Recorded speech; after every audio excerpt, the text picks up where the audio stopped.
a diva. I'm a diva. I'm a diva. Ngayong umaga, pag-usapan po natin ang nalalapit na Miss Universe competition. Ito pong darating na December 17. Tayong mga Pilipino, we take pageant seriously. Kamustahin natin ang ating pambatong si Catriona Gray. Makakasama po natin ngayong umaga dito live sa studio ang mga pageant analysts na sina Roy Macalma and Enna Comuselo. Hi! Welcome to Bagong Pilipinas. Thank you. Good morning. Alright. Eto na, talagang excited ang lahat sa nalalapit na Miss Universe competition. Pero pag-usapan muna natin yung status ng Pilipinas pagdating sa mga beauty pageants. Kamusta na ba ito ngayon? Nag-improve na ba tayo so far kumpara dun sa mga previous competitions? Well, yes. Ang laki ng improvements na pinapakita ng mga candidates na pinapadala ng Philippines in various international pageants, especially that Filipino designers are dressing the Filipino beauty queens nowadays. Overall, no, ano yung mga natututunan nating lesson from, let's say, dun sa huling kandidata na ituturo natin dun sa susunod na pambato natin? What are the lessons na itinuturo natin sa kanila na nakita natin na, mistake ito na pwede pang mai-improve? I think yung personal experience, which is, halimbawa, yung candidate ng previous year, pwede niyang ma-share yung inside information sa next candidate. So that's definitely an advantage. Ano yung na-share ngayon for this year's Miss Universe competition to Miss Catriona Gray?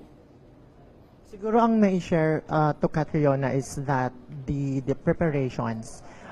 If you notice, the national costume compared to last year's national costume. So it's very different. It's not only last year but the previous years.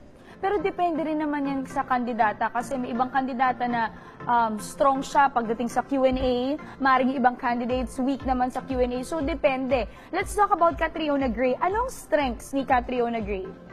Well, as you can see, everyone, she's very beautiful. Yes, she is so beautiful. Given and she's very beautiful and she's very articulate, That's very right. intelligent. So, and she's also very, very popular. So, we've never had this candidate na who has all these qualities. It's very rare. So, it's very exciting nowadays na we have someone like this who would represent our country. And speaking of being famous, kasi nabasa ko nga, sa lahat daw ng mga kandidata na pumunta sa Thailand, right? Lahat daw tinatawag nung pangalan nung bansa nila. Pero si Catriona, hindi Miss Philippines, kundi Catriona, yung talagang pangalan niya. So, ganun siya kasikat. Advantage ba ito sa ating bansa? Yeah, I can say that it's an advantage. Kasi even before the candidates set foot in Thailand, nag-visit na doon si Catriona. So, she really had preparation, she Gamay had na her rin niya yung research. bansa. Yes. Okay. So, being a pageant analyst, anong nakikita natin sa laban nito ni Catriona? Tingin niyo masusungkit ba natin? At saan at kaninong bansa siya mahihirapan? O yung talagang direct competitor niya? We're considering her as the one to beat for this year. Okay. So she is the one who's the most prepared for this pageant. Pero we cannot discount other delegates din. That's right. We have our top 5. So top 5 namin for running currently is Catriona and then Puerto Rico. We all know that they have 5 Miss Universe titles. So they cannot be discounted as someone who could take the crown din. So we also have South Africa. Yes, Miss. Medyo Yes. ano rin palaban si South Africa Oo. pagdating sa interviews. Talagang Yes. yung iba nga nagagalit na dahil medyo talagang palaban din siya, nakikipag-compete rin siya. Yeah, she's gunning for a back-to-back. Oh. And we also have Miss USA din. Of course, it's Miss USA. She's not just beautiful, she's also a great speaker. Okay. She could also be a great advocate, just like Catriona. And also Miss Mexico, also very beautiful.